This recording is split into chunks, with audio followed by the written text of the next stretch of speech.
আর তো কাকা দিয়ে আছে 11 মাস তো ভালোই জ্বালাইছে। দাঁড়া দাঁড়া দাঁড়া, 11 মাস তোরে জ্বালাইছি, কালকে তেন রোজা, খবরদার তোরা রোজা থাকিস নি, তোরা তো এমনিতেই সুখ না, তোরা রোজা থাকলে তো তোরা ঈদের পর খুঁজেই পাবো না। আর তারাবি নামাজ পড়ার তো কোনো প্রশ্নই আসে না, খবরদার কেউ তারাবি পড়বো না। ও তারা আমি পারবো না।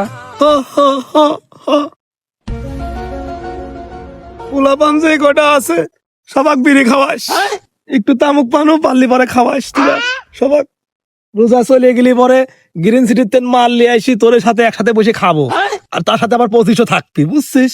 আর তোরা যদি পারিস তাহলে আমার সম্মানটা তোরা রাখিস, তোরা কেউ রোজা থাকিস নি, তোরা যদি পারিস তোরা গার্লফ্রেন্ডের সাথে তোরা একটা মাস অশ্লীল কথাবার্তা কবু, আর যদি পারিস তাহলে দিনে 40-45 বার গুগল ঘাটিস।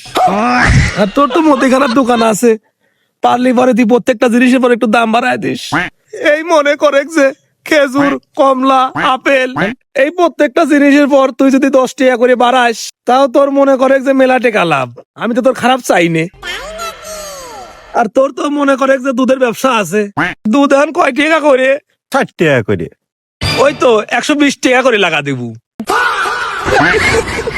মানুষ মনে করে যে রোজা থেকে প্রোটিন পাওয়ার জন্য দুধটা আগে খাবি, রোজার দিন কিন্তু মানুষ দুধটাই বেশি টানে, তুই দাম বাড়াস মানুষ কিন্তু নিবি, তাহলে কিন্তু তোর দুধের ব্যবসায় মেলা লাভ হচ্ছে। আমি কি তোরে খারাপ চাই? কিরে, তুই তো ঠিক কথাই কইছিস। না না না, রমজান মাসে শয়তানের পাল্লা পড়া যাবি না, শালা আমার খারাপ বুদ্ধি দিচ্ছে।